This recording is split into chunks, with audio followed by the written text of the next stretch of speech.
I'm John Costa at the Documentary Media Centre here in Leicester, and I'm absolutely delighted today to be joined by Naira. Good morning to you from the UK. Good evening to you there in Phnom Penh in Cambodia. Yes, I'm very pleased to have this interview with you, and yeah, I'm very eager to share my opinions with you today, sir.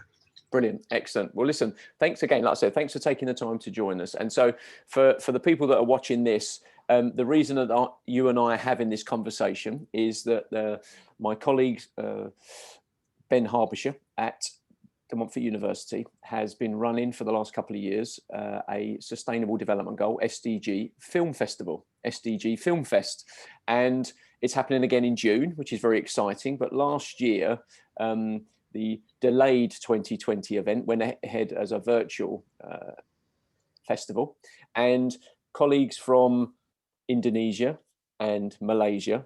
And I'm absolutely delighted that through Professor Steve Graham, we got the American University in Phnom Penh involved, that I visited a couple of years ago in 2018, a couple of times.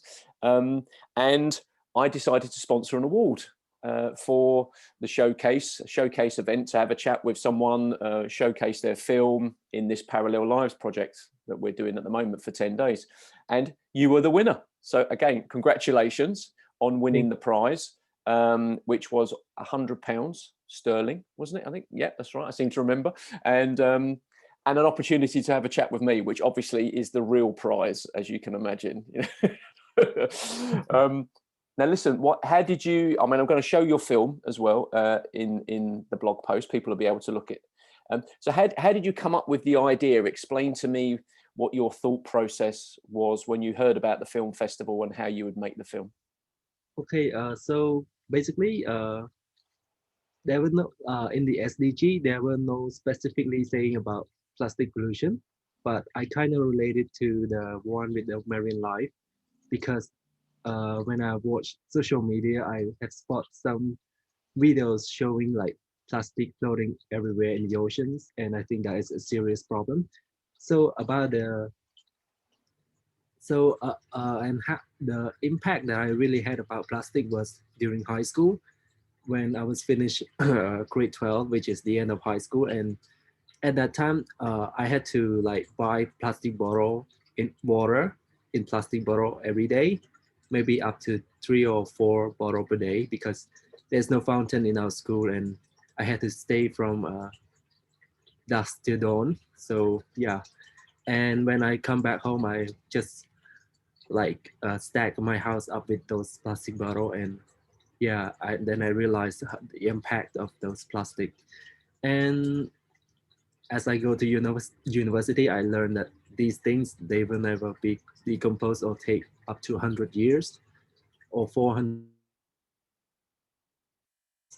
So to think about it, like this is what we're gonna show to our great grandchildren, right?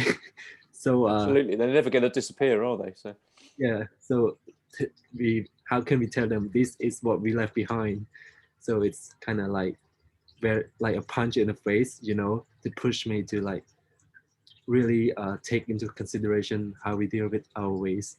So you start the film with lots of images of plastic in the ocean and sort of, like whales and stuff like that, which kind of fits with what you were talking about, being younger, being aware of that. Now, you had a specific task that you carried out in the film as well, didn't you? Where you had a plastic bottle and you were stuffing it with plastic bags. So I'm fascinated where you saw the idea.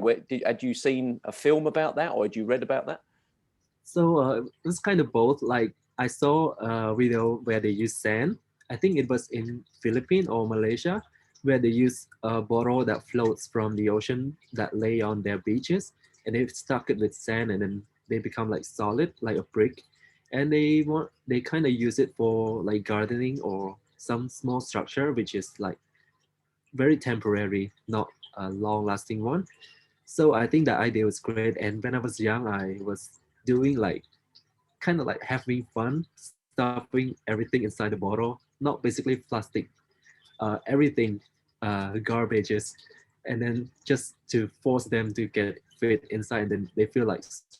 stronger. So yeah, so that was where the idea came, and then I do further research, and this thing is called eco brick, which is like happening right now in the world. So there's people Yeah, coming so up with that's where different I get ideas the inspiration. around eco bricks and how to recycle things. I saw something yesterday, actually, a lady, she's invented something where she takes old rubber tires and turns them into like bricks that are actually stronger than concrete. I mean, it looked amazing, like, you know, tiles and stuff. So you're stuffing plastic bags. Where did you get all the plastic bags from that you were stuffing throughout your film? So my family kind of like have a tradition of saving plastic where they go to market and so on, and then they reuse them, like to pack the trash from the kitchen and then just throw them away. So I kind of use that plastic. I took like a lot of them, and they actually ask what I do. So it's a good thing that I did not do much, borrow just two for this video, but it can stuff in a lot of plastic. So yeah, that's all. That's what I think I particularly liked about your film, because obviously you've used lots of images at the beginning of, you know, like I said, plastic in the ocean.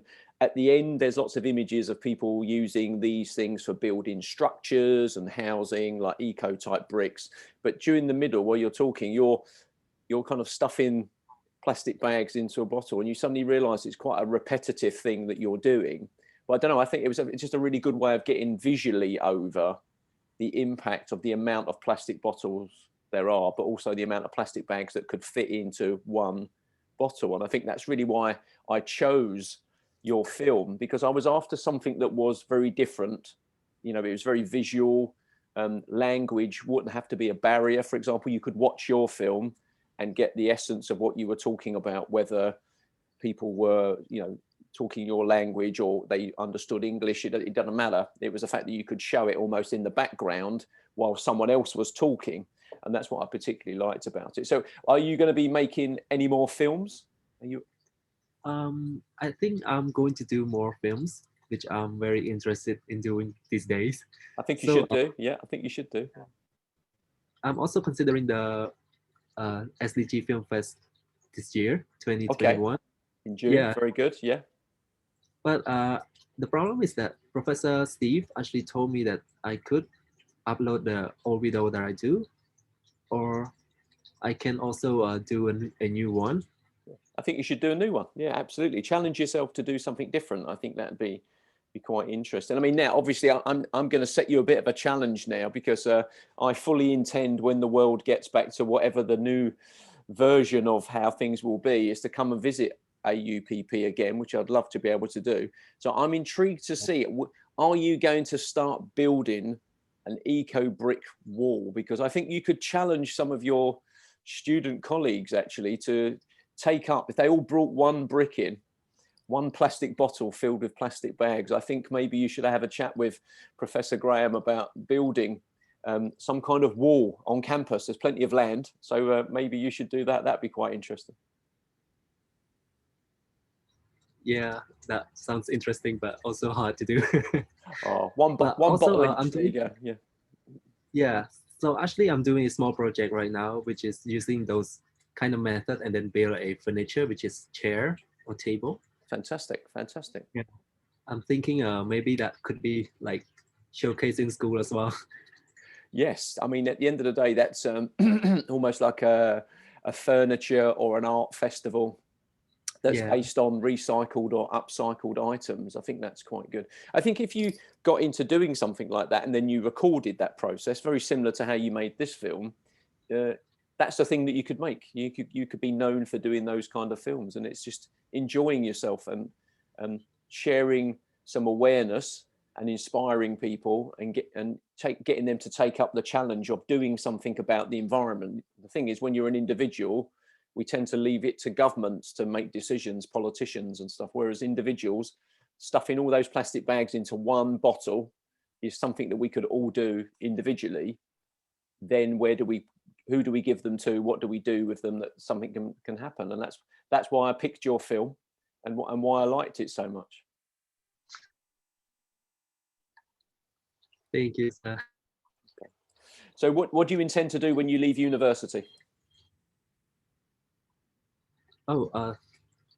Basically, I major in architecture.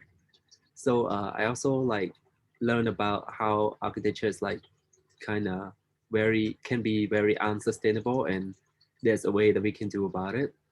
So I'm leaning into sustainable architecture as well, like green architecture. There and also the eco brick one was once my project as well, which I use them to build like a community where we can like give job opportunity to those who are poor, because where I live there are people who just ask for money and have nothing to do for their living, and so we can give the opportunity for those people that where they can go collect those garbages or plastic that is wasted everywhere in my country, and then we can give them a refund, like an organization or some sort, and then we can use those we can use those plastic that we collect in and making them into a product, which is the eco brick, and then or we can go further into making something like furniture or houses, and then sell to the people who actually wasted those plastic in the first place. So that was one of my projects, and it's kind of like I really wanted to bring that into reality.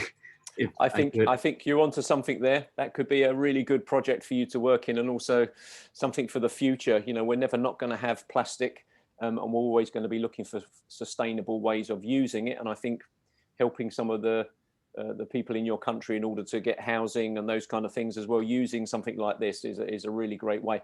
And the employment, you know, that kind of circular economy where you're paying people to do the recycling and then create the products as well.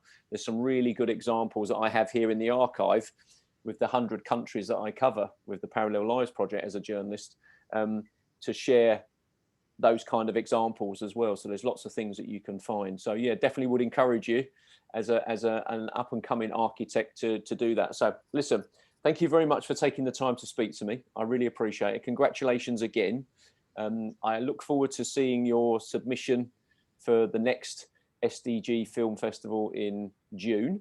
And yeah, please stay in touch. Yeah, you're part of the family here now at the Documentary Media Centre in our Cambodia section.